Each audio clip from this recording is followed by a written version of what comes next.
Everybody, Roger and James here from the DisKingdom Podcast. In this episode, we're going to be talking all about the new Lego Marvel Superheroes 2 DLC pack, Cloak and Dagger, which was released last week. So before we go any further, make sure you hit that subscribe button and the bell notification to keep up with the latest. So James, what did you think of this DLC pack? It was okay. It wasn't one of the better Marvel ones.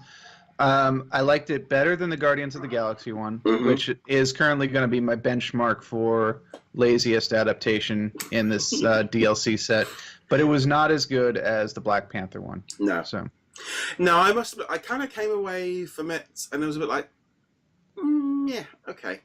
Like you said, it was nowhere near as good as the Black Panther one, but that Guardians was awful. That one, that was just like a boss battle and not even any thing for it. My problem with this one again is Cloak and Dagger. I have no connection with these characters. I really don't. I've never read them in anything. I've seen them pop up in a few comic books while I'm reading it, but never really paid any attention. We've got the new series coming to television, like pretty much any day soon. I think it's June, might even be. So it's it feels like they maybe should have held on to that a little bit longer rather than putting it out while the trailer's out. But I suppose they want to get all the content out before Lego Incredibles drops.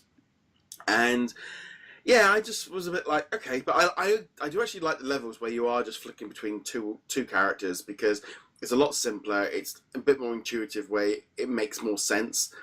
I think I ended up just finding that I was just using, I think, Dagger the most, especially during the boss battle, because she was the only one that could really do any damage to him, where he was, you couldn't really get Cloak anywhere near him. I mean, that is one of the things for the two characters in the comic books. It's always been Cloak is the transporter. He doesn't actually get into the fight very much, and Dagger is the one who, she has her light dagger, she has her bolts and all that stuff. Now Cloak, he does have the ability to pull people into his cloak, and they kind of go into a madness dimension, but how do you do that in a Lego game? Do you even want to do that in a Lego game? Because it's that kind of off-brand for Lego. And I don't know if they're going to do it in the show. I think that's the oddest choice, though. Why? I understand why, because Lego Incredibles is coming out right around the same time. But the show, this is coming out before the show, and like you said, most people don't know anything about Cloak and Daggers. It sounds like an espionage show. Because, I mean, that's obviously the point of the title. But yeah, if you don't know who they are, then yay, it's Cloak and Dagger and Blackout. It's just this kind of thing like, right, we've got a character. He's got a cloak. We need a name for him. We'll just call him Cloak. It's like the most unlike, well, what's your name? Underpants. There's no kind of... Well, there is a Captain. Yeah, Captain. It's just that thing of, like, really, your name is Cloak? That's it's obvious that the name is supposed to be Cloak and Dagger, the espionage spy thriller thing, even though they have nothing to do with spying at all. Nothing. They're two kids who were part of a drug experiment and gave them superpowers, as drug experiments typically do. And you don't do drugs. Yeah. But the name doesn't really fit with the idea behind them. It's actually a cool idea. They're kind of symbiotic. They have to work together. Cloak is, depending on who's writing him, he's either deteriorating, going mad, or needs Dagger to power him up. Otherwise, he's going to disappear at some point. And she's got kind of a psychic connection to him as well. But none of that comes across in the Lego. We don't know how much of that will be in the show. Early ratings on the show aren't that high, so we'll see how this one goes. Yeah, I just think with those Marvel shows that we're getting to that point now where superhero fatigue has crept into viewers, and viewers are wanting more. They're wanting better quality, and Marvel is starting to just churn them out. It's a bit like DC shows where they were churning them out way too much, and it loses its kind of appeal. And we're getting into like Z-list superheroes now. We've got things like Infinity War about to hit cinemas, and then you're giving us a show called Cloak and Dagger, where it's so far away from that. It's going to be interesting, but I mean, we just got Jessica Jones season 2, and I've heard almost nothing about it. I'm about 3 episodes in, and I'm just plodding through it. I'm really just kind of like, it's very different from season 1. Yeah, I'm just really finding that it's Punisher. Punisher took me 4 months to watch.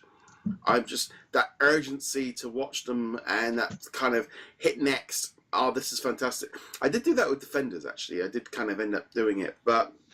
Well, I appreciated the Defenders was only 8 episodes, so it didn't feel like it stretched out too much. But yeah, there's definitely this thing going with Marvel Television now. I'm still looking forward to the New Warriors. There's a lot of characters in there, but I totally understand that we're getting to that point. You got Agents of S.H.I.E.L.D., you got the Netflix titles, you've got Runaways, you've got Cloak and Dagger, you've got all this stuff.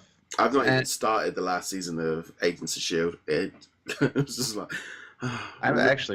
I really enjoyed the last season so far because it really went into like sci-fi aliens territory. It was a lot of fun. But it's also on season 5 now, and it's run its course. It seems like it's going to be the end of the show. Of course, DC's doing their bit. Marvel...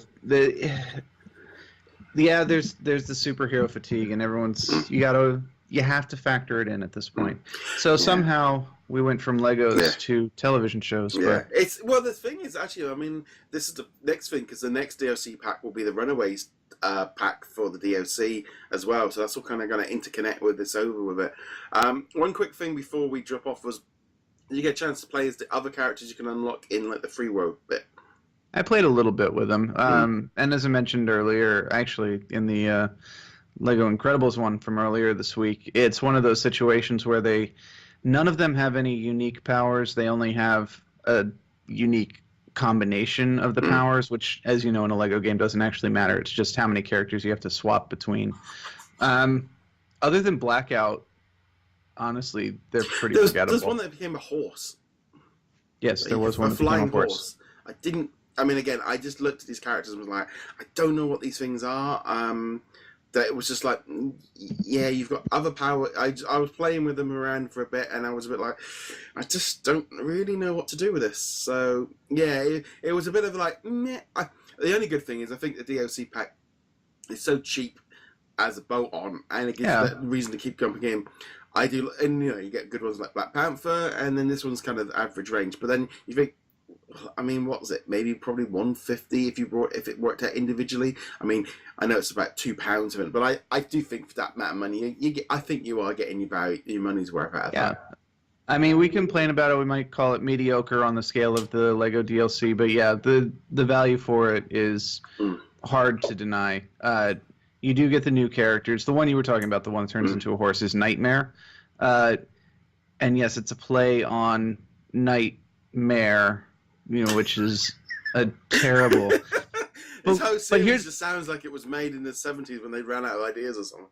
Oh, the series was made in the 70s, and I don't think that drugs are only a plot point in this series. No. Keeping in mind, Nightmare, I don't know why they did that with him, because him turning into a horse actually has nothing to do with him. He's a lord of hell. He lives in your nightmares. He feeds on your fear dreams. Why he turns into a horse? It's because somebody made a really bad dad joke once. Yeah. That's about it. Yeah. No. Well, on that note, let us know in the comments below what you guys think. And be sure to check us out over at DisKingdom.com. Hit that subscribe button on whichever platform you're watching or listening this on. James, where can they find you? Find me heroiclegacy.com. On that note, guys, thank you very much for joining us. We'll be back soon. Later.